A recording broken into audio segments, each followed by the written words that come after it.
বাংলাদেশের মানুষের কখনো সেবা করেনি। তারা শুধু সেবাদার হিসাবে এবং একটি শহীদদের রক্তের প্রত্যাশা অঙ্গীকার, এদেশের জনমানুষের প্রত্যাশা বাংলাদেশে সত্যিকার ভাবে একটি শক্তিশালী গণতান্ত্রিক রাষ্ট্র ব্যবস্থা, সরকার ব্যবস্থা প্রতিষ্ঠা হোক। আমরা শপথ দিয়েছি, আশা করি এই সপ্তাহের মধ্যেই আগামী নির্বাচনের তফসিল ঘোষণা করবে নির্বাচন কমিশন। আমরা যেটুকু জানি, আগামী ফেব্রুয়ারির প্রথমার্ধে ইনশাআল্লাহ বাংলাদেশের এই ঐতিহাসিক বাংলাদেশের পরিবর্তনের সূচনাকারী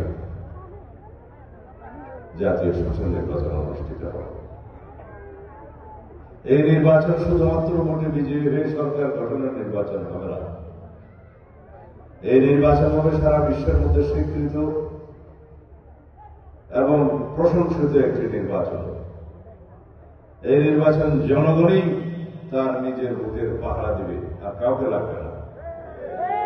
দীর্ঘ 16-17 বছর আওয়ামী ফ্যাসিবাদের কবলে পড়ে এই দেশের মানুষ ভোটাধিকার হারিয়েছে, গণতান্ত্রিক অধিকার হারিয়েছে, বাংলাদেশের নাগরিকদের সকল রকমের অধিকার তারা হারিয়েছে, অধিকার ভোগ করতে পারবে।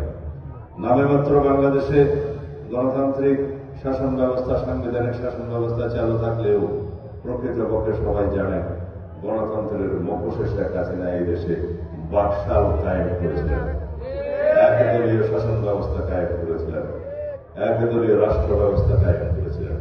ফলশ্রুতিতে বাংলাদেশের জনগণ রক্ত দিয়ে সেই ফ্যাসিবাদের পতন ঘটিয়েছে। আজকে সেই ফ্যাসিস্ট হাসিনা তার নির্ধারিত ঠিকানা দিল্লিতে গিয়ে অবস্থান করছে। শেখ হাসিনা বাংলাদেশের অস্তিত্বে কখনো বিশ্বাস করেনি, মনে প্রাণে কখনো তিনি বাংলাদেশে অবস্থানই করেনি, বাংলাদেশের মানুষের কখনো সেবা করেনি। তারা শুধু সেবাদাস হিসাবে এবং একটি পার্শ্ববর্তী দেশের সেবাদাস হিসাবে বাংলাদেশে তারা ক্ষমতায় অধিষ্ঠিত ছিল, এই দেশের সম্পদ পাচার করার জন্য, এই দেশকে করক রাজ্যে পরিণত করার জন্য। সেটা বাংলাদেশের মানুষ দেখেছে, প্রমাণিত হয়েছে এবং গণঅভ্যুত্থানের মাধ্যমে পলায়ন করার পর শেখ হাসিনা নিজেই প্রমাণ করলেন তিনি এই দেশের কেউই ছিল না।